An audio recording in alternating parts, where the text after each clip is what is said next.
이번 주말부터 본격적인 추석 연휴가 시작됩니다. 많은 국민들께서 소중한 분들과의 만남을 기다리고 계실 것입니다. 국민 여러분께서 넉넉하고 편안한 명절을 보내실 수 있도록 정부가 세심하게 챙기겠습니다. 무엇보다 안전이 최우선입니다.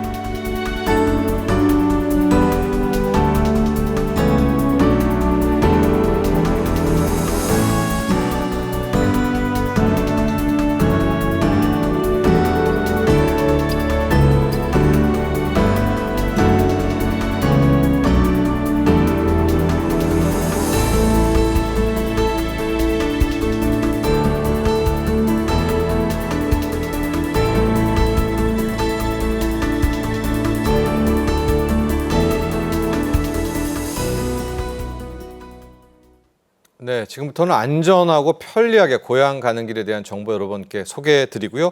또 관련해서 추석에 정부가 내놓은 또 대책들, 물가 대책들도 함께 소개를 해드리도록 하겠습니다. 권혁중 평론가 계속해서 함께합니다. 자, 추석 관련한 요거부터 먼저 가도록 할까요? 지금 가장 최근 조사한 추석 4인 가족 차례상 차림비용 28만 원대까지 지난달보다 조금씩 내리고 있어요. 그 이유가 있죠. 정부가 지금 물량도 많이 풀고 있고 적극적으로 대처하고 있는데요.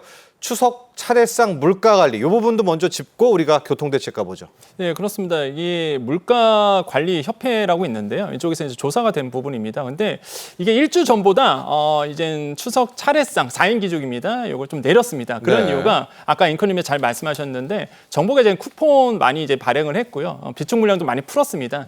또한 뭐 대형마트마다 사실상 할인 제도를 운영하고 있죠. 그래서 지금 보면은 뭐 4인 가족인데요. 요걸 2024년 올해 28만 원 정도 나오는데 요게 사실 일주 전보다 내린 가격입니다. 그래서 아마 시간이 갈수록 좀 더 내릴 가능성은 있다라고 좀 말씀을 드리겠고요. 2021년보다 낮은 수준으로 관리 공급하고 있습니다. 이제 성소품 같은 경우를 물건을 이제는 계속 공급을 하고 있고요. 전통시장 소득공제 80% 이번에 또 바뀐 제도 중에 하나입니다. 그래서 소득공제 받을 수 있는 부분도 있기 때문에 전통시장 가셔서 장 보는 것도 다시 한번 좀 권유드리겠고요.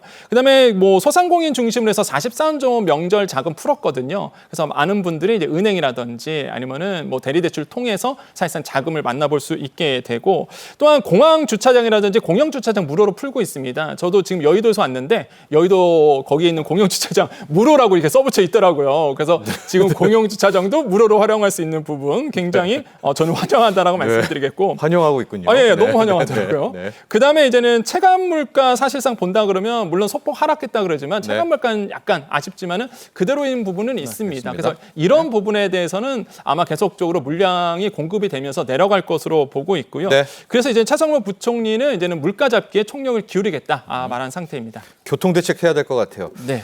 자, 교통량 언제가 가장 혼잡한가 한번 쭉 리뷰를 해주시죠. 예, 일단 지금 뭐 고향에 내려가시는 분들이 계실 텐데요. 일단 좀 정리를 해드리겠습니다.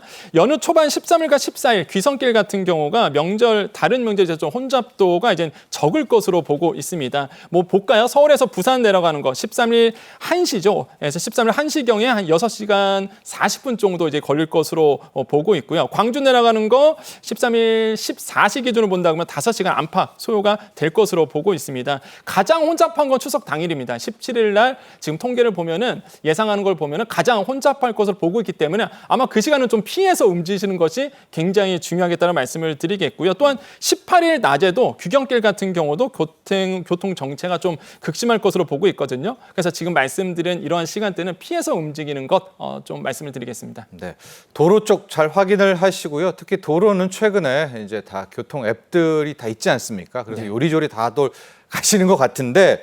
자, 도로만 있는 것이 아니죠. 지금 그래서 당국에서는 도로, 철도, 항공, 해운까지 4가지 분야에서 총만난 대책을 좀 내놨거든요. 핵심은 대중교통의 확대입니다. 수송력 확대.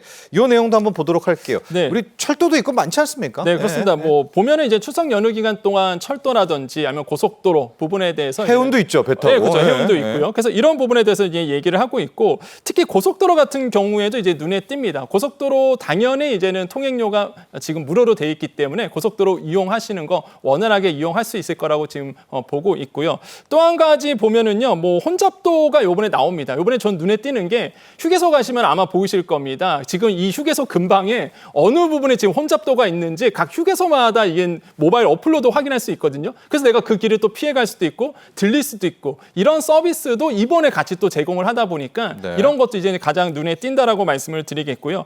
그 다음에 이제는 정부가 이제 5대 추진 과제를 발표했습니다. 추석 연휴 기간 특별교통 대책 5대 추진 과제인데 이거는 조금 굉장히 중요하죠. 그래서 설명을 해드리고 싶은데요. 원활한 교통을 이제는 유도하겠다. 그다음 편의를 증대하겠다. 그다음 대중교통 수송력 확대하겠다. 그다음 교통 안전 강화죠. 굉장히 중요하죠. 그다음 방역 관리 강화하겠다. 그래서 사고 및 기상 악화 대비 태세 마련하겠다 해서 이 5대 추진 과제를 지금 시행하고 있습니다. 그래서 아마 휴게소 가보시면 또 느끼실 텐데 이 방역 관리 꼼꼼하게 하고 있거든요. 그래서 과거 코로나 때처럼 정말 철저하게 방역 관리를 하고 있다는 것 아마 피부로 느끼실 겁니다. 그래서 5대 과제를 수립해 놓고 지금 시행을 하고 있다는 부분도 말씀을 드리겠고요. 네. 그 마지막 한번 정리해 주세요. 사고 발생 시 대응 체계 구축하는 거 있지 않습니까? 네. 아마 그 부분을 좀 집중적으로 알고 싶어 할 것 같아요. 네, 맞습니다. 이제 만약에 사고가 난다 그러면 네. 사실상 이 뭐 말 그대로 그 대표번호로 해서 우리가 보통 신고를 할 수 있게 되는 부분이 있겠고요. 또 한 가지 저는 이제 눈에 띄는 게 지금 보면은 이제는 갓길차 운행 정보도 사실상 제공하고 있고요. 무엇보다 이제 비상에 대한 앰뷸런스라든지 이런 부분도 사실상 원활하게 할 수 있도록 지금 뭐 정부가 마련한 상태다라고 말씀을 드리겠습니다. 네. 아까 말씀드린 것처럼 도로, 철도, 항공, 해운 부분에 대해서 굉장히 좀 준비를 철저히 하고 있고요. 네. 그다음에 이제는 지금 마련하는 게 풍수의 재난 위기 매뉴얼을 마련하고 있거든요. 만약에 고속도로 이용하시다가 해운 이용하시다가 비행기 이용하시다가 만약에 자연 재해 환경 상태로 해서 문제가 있을 경우 맞아요. 이런 매뉴얼도 되어 있기 때문에 대응되고 네. 있기 때문에 뭐 안심하고 이제 추석 명절을 보내실 수 있다라고 말씀을 드리겠고 특히 이제는 도로, 철도, 항공 사고 발생 시 대응 체계가 지금 마련되어 있습니다. 뭐 예를 들어서 철도 같은 경우에는요 비상대기 차량이 마련되어 있거든요. 네. 뭐 예를 들어 보면은 오송이라든지 청량리, KTX 이용하시는 분들 여기에 비상 차량 지금 대기 중에 있고요. 그다음에 뭐 새마을 아니면 뭐 ITX 마음 이용하시는 분들 같은 경우는 수색이라든지 가야역 이런 데에도 사실 뭐 앰뷸런스라든지 비상 수송 대책이 마련되어 있는 상태예요. 그래서 네. 안심하고 이제는 뭐 규경이라든지 귀성길을 할 수 있도록 정부가 대응 체계를 복합적으로 마련하는 상태다라고 말씀을 드립니다. 네, 자 지금까지 도움 말씀 주신 권혁중 경제평론가 여기서 보내드리도록 하겠습니다. 자 우리 권 평론가께서도 아주 행복한 추석 연휴 보내시기 바랍니다. 네. 오늘 감사합니다. 네, 감사합니다.